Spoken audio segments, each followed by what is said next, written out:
Coming up today, the blacklist grows longer. South Korea slaps sanctions on more North Korean firms and individuals.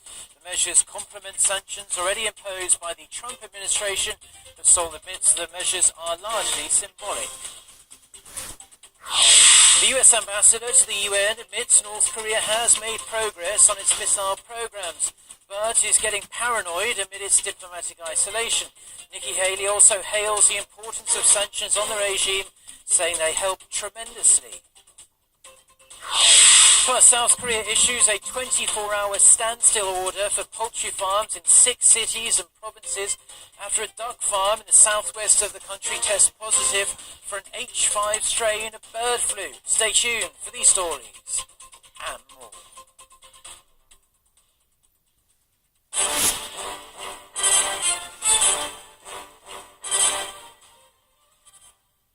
Hello, it's noon on Monday the 11th of December. You're tuned in to our midday newscast here on Arirang TV. Thank you as always for joining us. I'm Mark Breen. Our top story this afternoon, the South Korean government has announced a new set of unilateral sanctions on North Korea effective today, some 2 weeks after the regime test-fired its most powerful ballistic missile to date. However, with the list of firms and individuals taken from the existing US sanctions blacklist, Seoul has admitted the move is more symbolic than practical. Kwon Jang-ho starts us off. Seoul's foreign ministry released a statement on Sunday announcing that a new set of unilateral sanctions on North Korea had been reached.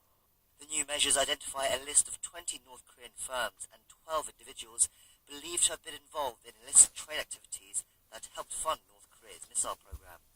The firms mostly consist of North Korean banks and shipping companies, while the individuals are mostly banking officials based overseas in such countries as China, Vietnam and the UAE, as well as one intelligence agent.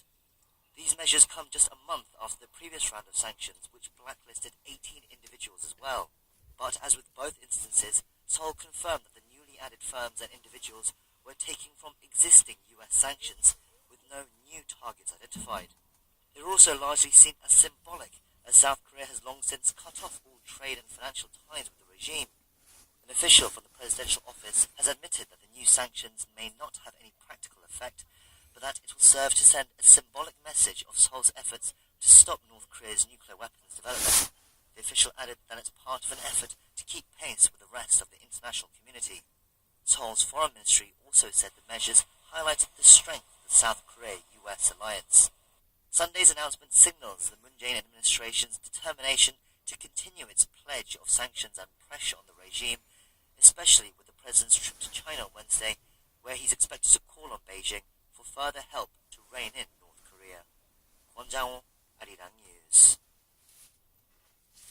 South Korea, the United States and Japan kicked off a joint ballistic missile tracking exercise on Monday to better respond to North Korea's increasing missile threats. According to Seoul's Joint Chiefs of Staff, the 2-day drill is taking place in waters between South Korea and Japan. Each country deployed Aegis destroyers and will conduct computer-simulated training drills to detect and track ballistic missiles fired from North Korea.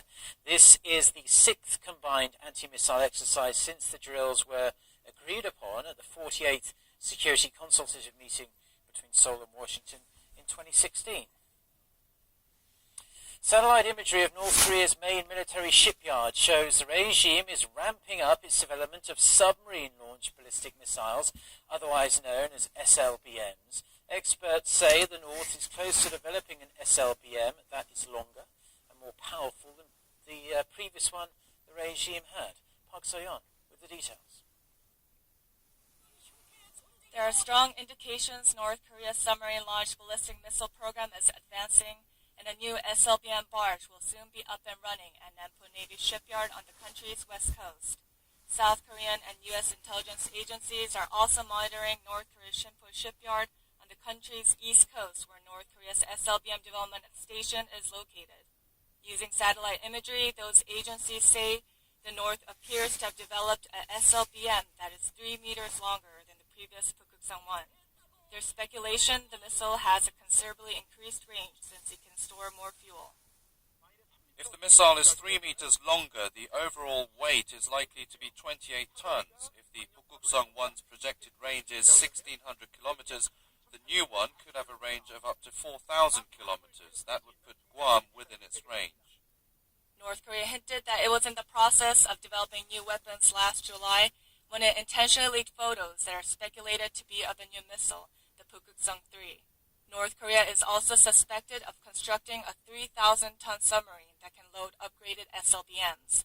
Unusual movements have also been detected on North Korea's west coast. Barges that are used for testing SLBMs were spotted at the Nampo shipyard in November.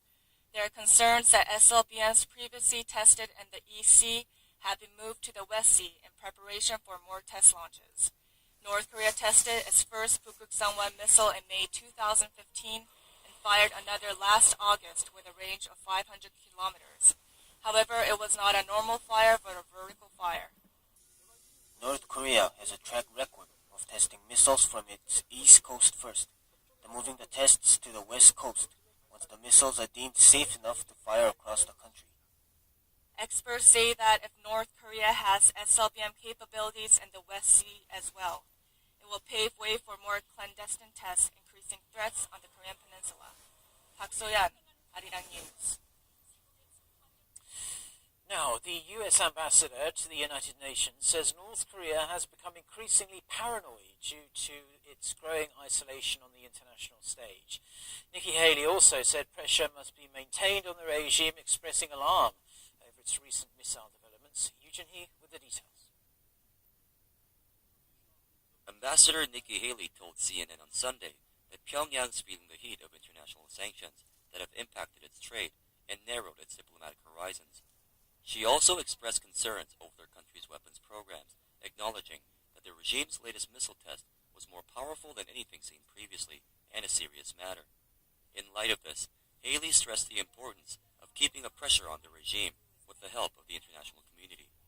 The diplomat estimates that global sanctions on North Korea have cut off 90% of its total trade and 30% of its access to oil, saying every penny in revenues is money that could be diverted to its weapons programs. Haley expressed confidence that sanctions measures have already had a tremendous effect in achieving their goals. Meanwhile, Washington's top nuclear envoy is scheduled to visit Japan and Thailand this week to discuss ways to move forward with its pressure campaign on North Korea.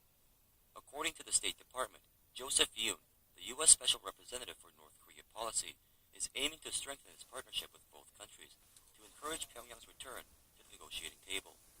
North Korea has test-fired 23 missiles since February, including an ICBM, which it claims can hit any part of the mainland United States. The message from the Trump administration remains mixed, however, switching between calls for dialogue and threats of military conflict. Yujuni, Arirang News. Now, the US ambassador to the United Nations has also confirmed the United States will send its full delegation of athletes to the Pyeongchang Winter Olympics here in South Korea, despite the rising tensions on the Korean peninsula. Nikki Haley said on Sunday that US participation in the Games will go ahead as planned, after saying last week it was a, quote, open question. Her previous remarks caused confusion with the White House and the State Department, each saying